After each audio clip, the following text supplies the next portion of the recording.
India में कई सारे अलग अलग राज्य और क्षेत्र मौजूद हैं जिन्हें अपनी खासियतों की वजह से पहचाना जाता है। बुंदेलखंड एक ऐसा इलाका है जो अपनी संस्कृति और इतिहास के लिए पूरे देश भर में प्रसिद्ध है।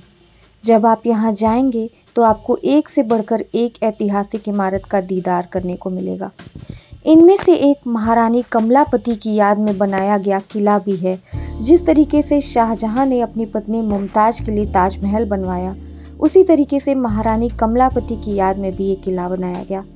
बताया जाता है कि छतरपुर जिले में स्थित धुबेला में महाराजा छत्रसाल ने अपनी पत्नी कमलापति की याद में इस किले का निर्माण करवाया था।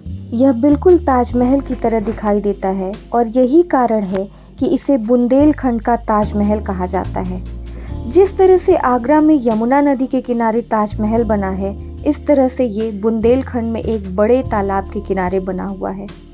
बुंदेलखंड के इस ताजमहल की कलाकृति असली ताजमहल से कम नहीं है। जब आप इसे देखेंगे तो आपको इतिहास के झरोकों से आती हवा को महसूस करने का मौका मिलेगा।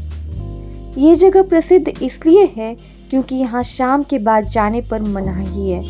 वजह यह है कि आज भी यहाँ पर शाम के बाद पायलों की आवाज गूंजती है। बताया जाता है कि ये महाराजा छत्रसाल की पत्नी कमलापति की पायलों की आवाज है। इतिहास के पन्नों में बुंदेलखंड का जब जिक्र होता है तो महाराजा छत्रसाल का नाम जरूर सामने आता है। यहाँ पर महाराजा छत्रसाल ने अपनी पत्नी की याद में इस किले को बनवाया था, जिसका काफ़ी महत्व है। इस समाधि स्थल पर आज भी रानी कमलापति की पायलों की छन छन सुनाई देती है। धुबेला एक बहुत ही छोटी जगह है, लेकिन यहाँ के इतिहास की वजह से सिर्फ देश ही नहीं बल्कि विदेशी पर्यटक भी यहाँ पर पहुँचते हैं। यह महाराजा छत्रसाल का निवास स्थान था। उन्होंने औरंगजेब के सेना के खिलाफ लड़ाई भी लड़ी थी। इस जगह का इतिहास तब चर्चा में आया जब छत्रसाल ने यहाँ महल बनवाया और लंबे समय तक राज किया। ये महल 400 साल पहले बनवाया गया था। ये कमल की पंखुड़ियों के आकार में बना हुआ है और हर खिड़की कमल के आकार की बनी हुई है। बता दें कि छत्रसाल की 5 शादियां हुई थीं, जिनमें कमलापति उनकी प्रमुख पत्नी थी। इस महल की कलाकृति बहुत ही खूबसूरत और अद्भुत है, जिसे देखकर हर कोई हैरान हो जाता है। इसकी कलाकृति को देखने के लिए दूर दूर से यहाँ लोग आते हैं।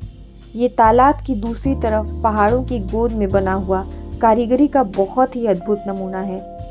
इनमें 7 गुंबद, 48 पंखुड़ियाँ वाले कमल के फूल और 180 चित्रकलाएं बनी हुई हैं।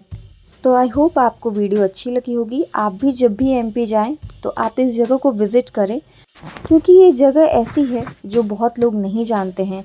लोग आगरा के ताजमहल के पीछे तो भागते हैं, लेकिन ऐसी पुरानी चीज़ें जिनमें इतिहास बसा हुआ है और ये काफ़ी प्रसिद्ध हैं, इन्हें लोग नहीं जान पाते।